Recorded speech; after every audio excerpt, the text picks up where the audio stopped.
How to grow philodendron from cuttings. Philodendron make great houseplants because they thrive in normal indoor conditions away from direct sunlight. If you want to add a philodendron to your inside vegetation, you don't necessarily need to buy a plant from a garden center. You can grow your own from the cuttings of a mature plant.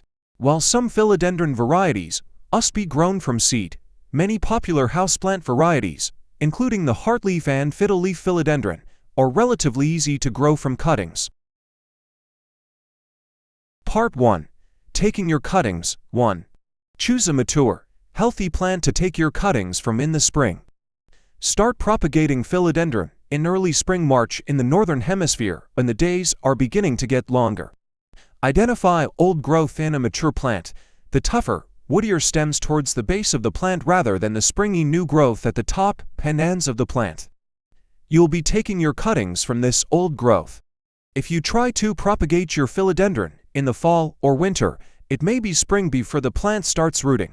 In the meantime, your cutting will likely rot. 2. Find the nodes where the leaf attaches to the main stem. A healthy plant will have many nodes. Your cutting will grow roots from the node. Typically, a philodendron cutting is either an internodal cutting or a leaf bud cutting. Internodal cuttings work for hanging or vining plants. Look for a cluster of nodes so you can cut between them. For a leaf bud cutting, look for a single node off by itself on the main stem. That will make it easier to take your cutting without causing too much damage to the original plant. 3. Cut the stem between two nodes for most philodendron varieties. Internodal cuttings work best for upright philodendron varieties, including the green Congo, Royal Congo, Superatom, and Moonlight varieties. To make an internodal cutting, use a sharp, clean knife or pruners to slice between two nodes, taking one of them off for your cutting and leaving the other intact. Cut horizontally or vertically, depending on. Snip just below the node, taking care to leave as little stem as possible under the node. The roots grow from the node, so if there's a lot of stem left under the node, it will just rot off. 4. Use a leaf bud cutting for crawling varieties of philodendron. With a leaf bud cutting, the leaf and bud are the focus of your cutting rather than the nodes. This type of cutting works best for varieties such as fiddle leaf, heartleaf, and brandy philodendron. To make a leaf bud cutting, take your knife and cut in a semicircle around the node on one side of the stem. If you cut properly, the stem will come to a point at the top and bottom on either side of the node. Cut around the node, taking care not to cut too deeply into the stem of the original plant. If you take too much from the original plant, it will be difficult for it to heal, so leave as much as possible of the original stem intact. 5. Take multiple cuttings that are 4 and 6 inches 10 and 15 centimeters on if possible. If you only have one mature philodendron plant, you may not be able to take more than one cutting without taking too much from the original plant. However, if possible, multiple cuttings give you a better chance that at least one of them will root. 9. Avoid cutting your original plant back to a single stem. Leave enough of the plant intact that it can heal and continue to grow. Take care not to take any new, bright green growth. It will be less likely to root. 6. Snip off any lower leaves and stems on the cutting. Cut leaves closely and carefully, taking care not to damage the main stem. Leave at least 3 or 4 leaves at the top of the cutting. 10. The part of the cutting that you submerge in your propagation medium should be free from leaves and stems, which will rot. Part 2. Rooting the cuttings. 1. Mix perlite into potting soil to make the propagation medium. Perlite, vermiculite, orchid bark, and even sand will ensure that your propagation medium is light and loose enough to provide enough support, while also allowing for drainage. You can also buy commercial propagation mediums at your local gardening center that have similar properties. However, evaluate the components of the medium carefully. Many commercial potting mediums are too heavy to propagate philodendron. If you want to give your philodendron a boost, you might try adding rooting hormone, which you can find at your local gardening center. However, philodendron typically root just fine without it. 2. Fill a nursery tray or similar-sized container with propagation medium. Propagate each cutting in a separate container.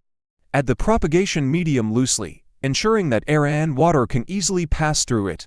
Leave about 1 inch to 0.5 centimeters of space between the top of your medium and the rim of the container so you can move the medium around when you introduce your cutting.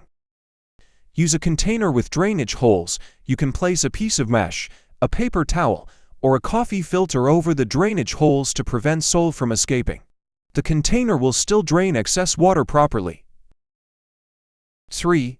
Moisten the propagation medium thoroughly with tap water. Add the water gradually to layers of your propagation medium, working it through the medium with your hands. Make sure the entire propagation medium is thoroughly moistened. The medium should be damp to the touch, but not so wet that you can squeeze water out of it. Make sure it's consistently moist without any dry spots. 4. Insert the cutting deeply into the medium. Center the cutting in your tray and insert it into your propagation medium until the node is completely covered. Move your medium around the cutting to help stabilize it so it won't fall over in the tray. If you've made a leaf bud cutting, ensure that only the leaf is visible above the surface of the propagation medium. Add more medium as necessary to stabilize the stem if you have a longer cutting. Your cutting should be able to stand up straight in the tray. 5. Cover the propagation trays with plastic to maintain humidity. Before your cuttings root, they have no way of replacing the moisture they lose. Keeping plastic over the propagation trays helps hold in the moisture. Poke holes in the plastic so air can continue to flow through it. If you used individual containers instead of nursery trays, you can cover them with plastic sheeting or even an old plastic grocery bag. Make sure air can flow through the plastic. 6. Set your cuttings in indirect sunlight at a day temperature of at least 70 degrees Fahrenheit 21 degrees Celsius. Philodendron make good houseplants because they tolerate temperatures similar to the normal household environment. However, when you're propagating cuttings, make sure the temperature is slightly warmer. A temperature of around 75 degrees Fahrenheit 24 degrees Celsius is ideal. Direct sunlight can burn the leaves and impede rooting. Make sure your cuttings are protected from direct sunlight while they're rooting. 7. Tug on your cuttings after for weeks to check for rooting. In the spring and summer, philodendron typically root in about 4 weeks. Grasp the plant close to the soil line and give it a short, gentle tug. If you feel resistance, that means your cuttings have started to grow roots. Generally, you want roots that are 1 to 2 inches to 0.5 to 5.1 centimeters long and have started to form into a ball. If you start propagating in spring, your new philodendron should be ready to transplant in 4 to 6 weeks. New plant growth above soil level is a clear indication that your cuttings have rooted.